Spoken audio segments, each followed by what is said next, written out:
Hey there, it's the one and only Tiari. In this video, I'm going to be giving nursing studying tips that I have been following for myself and that I've learned over the way as I've been in nursing school. Because if you think that studying for nursing exams is the same as studying for regular college and stuff like that, no, it's not. It really isn't. And I tried that like when I first started, and it was cool, but then I was just like, yeah, this isn't working. I wrote down as I kept going each week, like if I add something different or if I do something different, I wrote it down. And I just wanted to share with you guys, just giving y'all tips on what can help you succeed and just even like retain the information, because nursing school is very well, in my program, the program I'm in, because it's a 10-month program, it's very fast-paced. So one of the things that I'm struggling with kind of, and that you may struggle with as well, is retaining the information.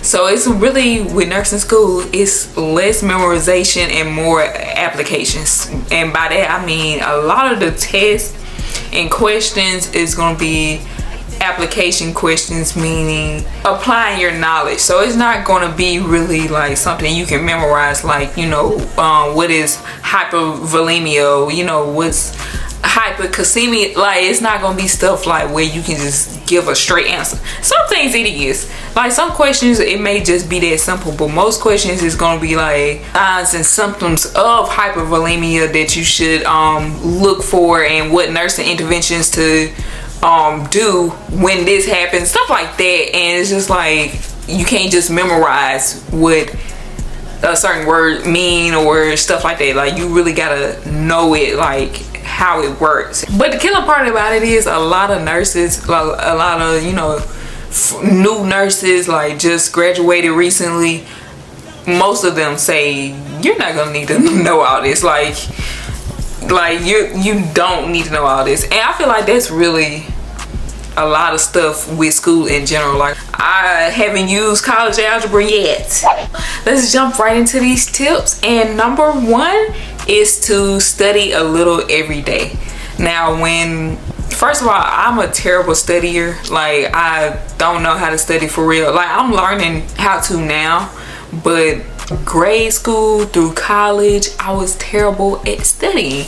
I didn't know how to study. Like, I'd lose, like, my concentration was just terrible. Like, my time, like my attention span was short. It was just hard for me to just sit there and actually like study a material. To, you know, a lot of, I used to wing a lot of stuff, especially in grade school, because I started college after COVID hit. So a lot of our lectures were video. So, you know, just watch the lectures a couple of times and read over the outline a couple of times and just hope for the best. That's really how I got by. With nursing school, you do that too. You know, you watch the lectures, because our lectures are also in video form.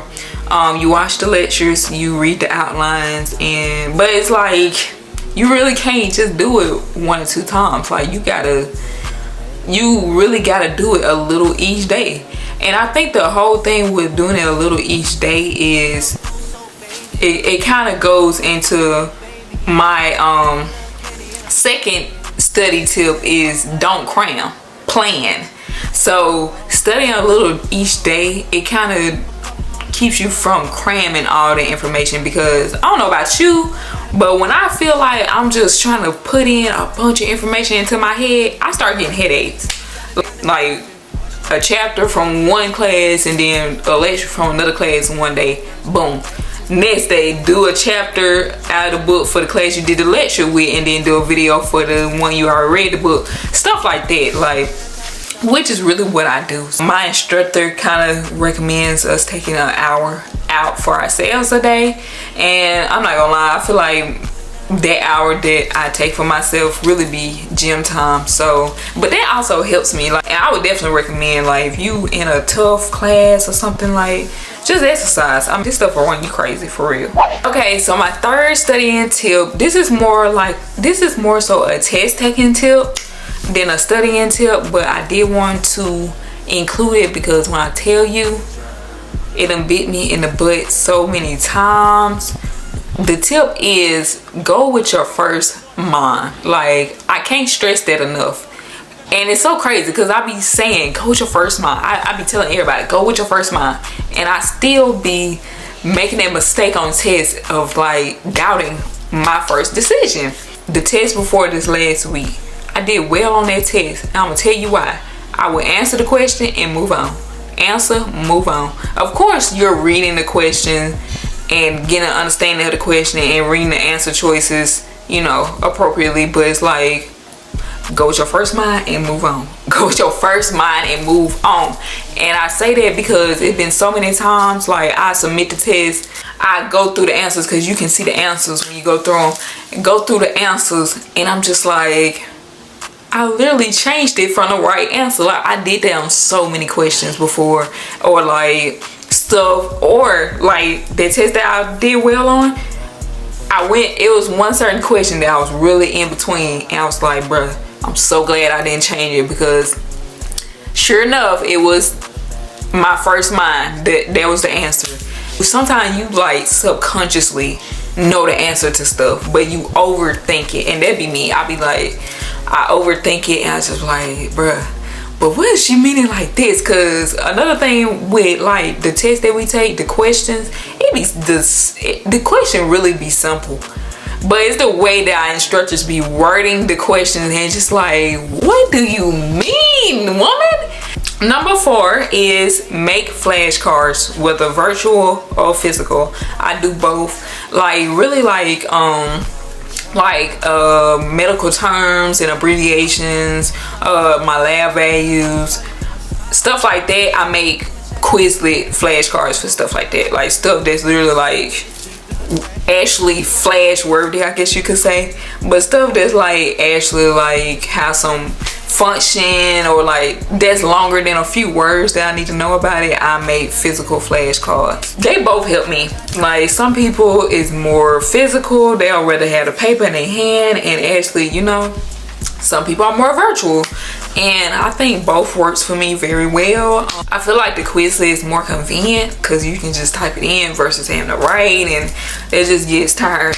Repetition is really key to memorization, and that's for stuff that you do need to memorize. Like, I know I said application, but lab values, those are numbers. You need to memorize them. Abbreviations, memorize. Terms, memorize. Like, they will be in application questions, but really memorizing them is key. Cause I know, like, in most of our tests, it'd be abbreviations and terms instead of the actual words. So it's like, if you don't know it, then it's like that throws the whole question off. So if you see PT dot, but then you see PT capitalized, and you like, okay, which one is this? Like, is it patient or physical therapy? So like, really memorizing and knowing which one is which, then that obviously helps a lot.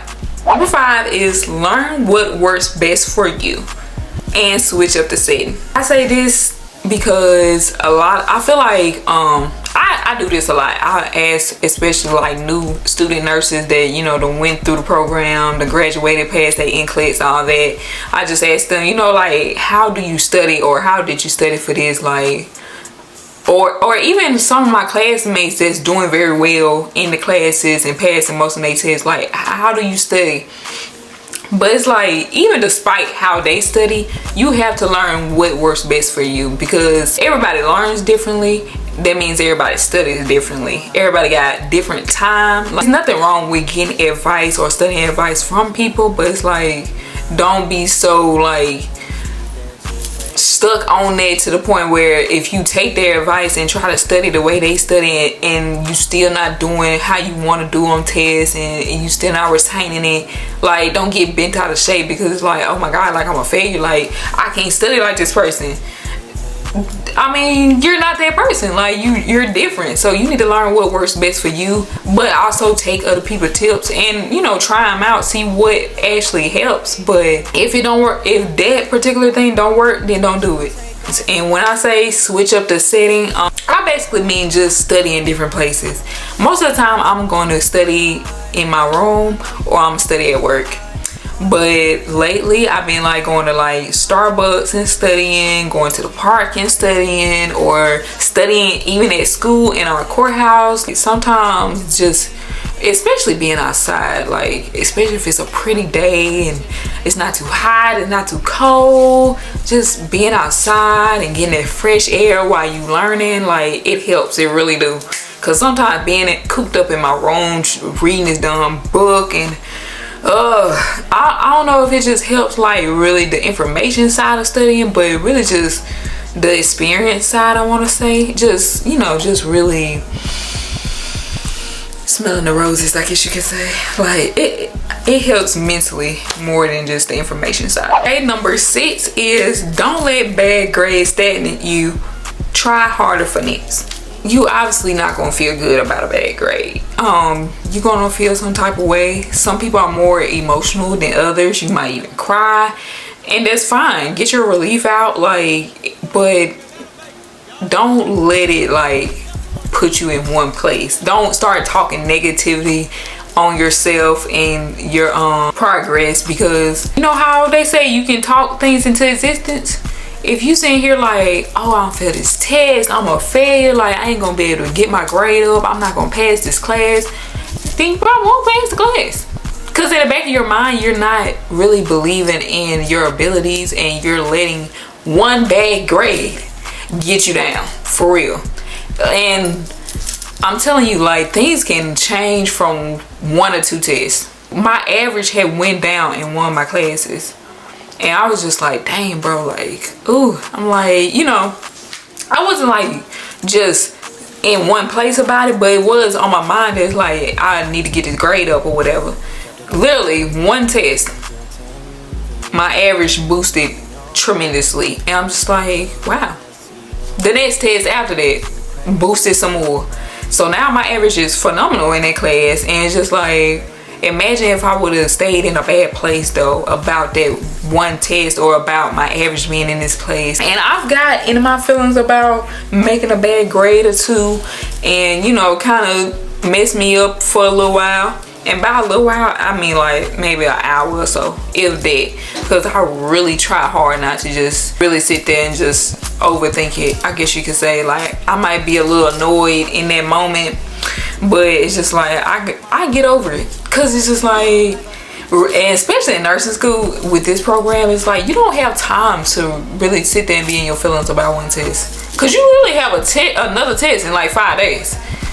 Well, really 2, depending on which test it is. But you really have another test in that class in like 5 days that you got to study for and try to make a good grade in. So it's like you don't even have time to sit around and mope about it. I kind of like that we don't have time to, because you'll really get in your head if you did. Because it's always the possibility that you'll fail, but it's also a possibility that you'll succeed. So it's like, focus more on succeeding, because you know why you want this, you know why you're here, and focus on that goal of wherever you're trying to get to and trying to get from this. Have study groups.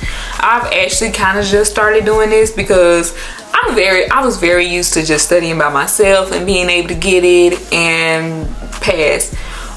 But again, things are just different. Things are just different in this program. Some of my classmates was in the next room studying, and I just went in there one day with them, and they was asking questions, you know, asking certain questions or just reminding certain things. And when I tell you some of them questions and some of them things they mentioned was on that test, and that changed my mind for good. I said, oh, I need a study group every week.